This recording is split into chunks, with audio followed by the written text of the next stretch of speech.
நடிகர் கிங்காங் ஒரு இந்திய நடிகர் மற்றும் நகைச்சுவை நடிகர். இவர் தமிழ் படங்களில் துணை வேடங்களில் தோன்றியுள்ளார். இவர் இயற்பெயர் சங்கர் ஏழுமலை. இவர் பிறப்பு 18 ஆகஸ்ட் 1971. இவர் பிறந்த இடம் வரதராஜபுரம். இவர் மனைவி பெயர் காலா. இவருக்கு பிள்ளைகள் 3 பிள்ளைகள். பெற்றோர்கள் ஏழுமலை, காசியம்மாள். கிங்காங் தமிழ் படங்களில் தோன்றியுள்ளார். முக்கியமாக நகைச்சுவை துணை வேடங்களில் நடித்துள்ளார். தொலைக்காட்சி தொடர்களிலும் தோன்றி நடன கலைஞராக மேடை நிகழ்ச்சியில் வழங்கியுள்ளார். அதிசய பிறவி 1990 திரைப்படத்தில் இருந்து ரஜினிகாந்த் முன் கிங்காங் நடனமாடும் ஒரு கிளிப் 2000களில் பிற்பகுதியில் பிரபலமான இணைய வீடியோ வைரமானது. 2007ஆம் ஆண்டில் நடிகர் ஊனமுற்றோர் நலன்களை பெறுவதற்காக காணப்பட்டார். மேலும் வறுமையில் வாடுவதாக கூறப்பட்டது.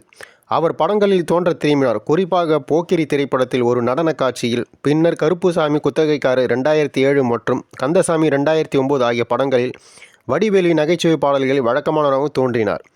நடிகர் மென்மையா நடிகை ஷகிலாவுக்கு ஜோடியாக ஒன்னா குள்ளன் என்ற குறைந்த பட்ஜெட் திருமொழி, தமிழ் மற்றும் மலையாள படங்களில் பணியாற்றத் தொடங்கினார்.